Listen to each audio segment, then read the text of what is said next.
The Civil War lasted nearly 4 years, ending on April 9, 1865, when General Robert E. Lee surrendered to the Union.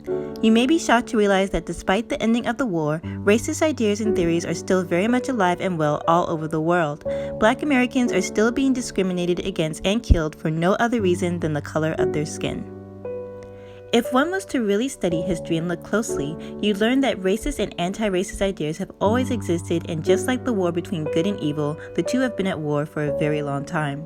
Racist ideas and people who support them often veil their agendas under false pretenses in order to preserve their offensive beliefs. One common example is the use of preserving our history to protect the numerous Confederate monuments and flags still present in our society.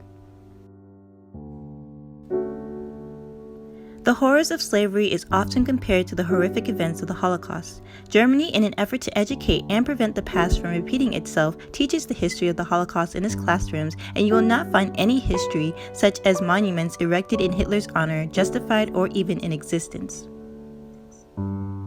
In stark contrast, in America after the Civil War, once slaves were considered free, they still suffered from being treated as second-class citizens. There were still lynchings for crimes often fabricated that blacks did not commit. Jim Crow, separate but equal, several massacres such as the Wilmington and Tulsa, where entire communities of black residents were robbed, murdered, and even bombed by the government. American schools continue to teach only one narrative, the white narrative, and fails to teach the full history of the nation to right its past wrongs and prevent future generations from being raised with false and racist beliefs.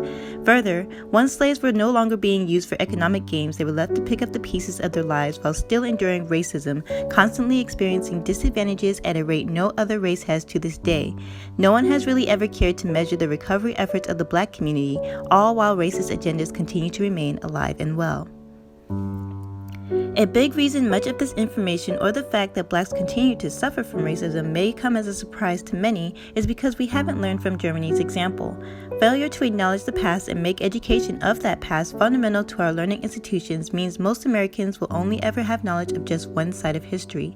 It also means that most will remain idle while their fellow black Americans continue to suffer injustices due to racist beliefs. Many erroneously believe that at the end of the Civil War, it put an end to racist ideas and their agendas, but truth is it has only evolved and grown more sophisticated over time. To help break this cycle, it's important that more Americans of all races take the time to become better educated on the historic facts of racist origins.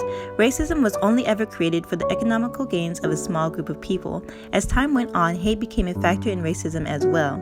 Blacks became the victim and are still suffering to this day without any real collective form of reparations to make amends for past wrongs.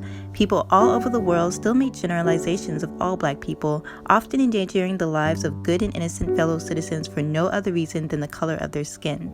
Just as the case with any other victim, you can't tell the victim they have no right to be offended by anything that was used as a symbol for their oppression. There are those who will say the Civil War had nothing to do with slavery and the right to own slaves.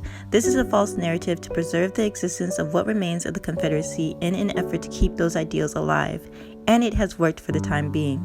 Black Americans are constantly reminded, at times even taunted, by the very symbols meant to keep them enslaved and discriminated against, treated as less than the human beings we all are.